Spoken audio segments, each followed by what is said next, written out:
Good morning everyone, তোমরা সবাই কেমন আছো? আমি ভালো আছি। আজকে বুধবার। তা তোমাদের তো বলেইছি, আমার শ্বশুরমশাই আসছে, শনিবারে এসেছিল। শনিবারে ছিল, রবিবারটা ছিল, সোমবারে ডাক্তার দেখিয়ে তারপরে চলে গেছে। একটা মানে কী বলতো, অন্য বাড়ির তুলনায় এবারে দেখলাম শ্বশুরমশাইয়ের শরীরটা একটু খারাপ, ঠিকমতো বসতেও পারছে না, বসলে হাঁপিয়ে যাচ্ছে। তা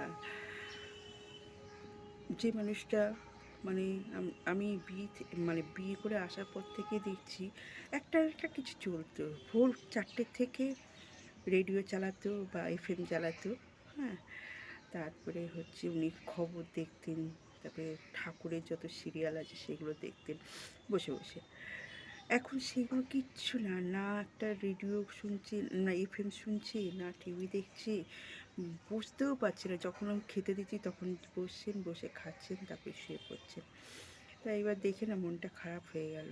হ্যাঁ, কেন যে মানুষটা এত মনের দিক থেকে শক্ত, তারপরে এমনিতেও উনি খুব মানে শুয়ে বসে থাকতে পারেন না, উনি কিছু না কিছু একটা করবেন। এবারে সেটা আর দেখতে পাইনি। উনি মানে খুবই দুর্বল হয়ে গেছেন। তারপরে বয়সটাও তো হচ্ছে না, যতই মনের জোর থাকুক যে আমি পারবো, কিন্তু সেটা তো হয় না, মনের জোরে তো হয় না। শরীরটাই হচ্ছে আসল। শরীরটা যদি আমি ঠিকমতো আমার শরীরটা যদি ঠিকমতো সায় না দেয়, তাহলে আমি কী করে কী করব?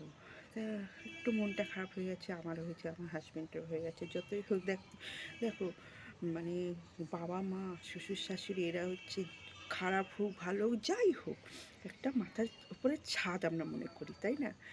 তা সেটাই। শাশুড়ি তো আগেই চলে গেছে, শ্বশুর আছেন, এখন শ্বশুরকে নিয়ে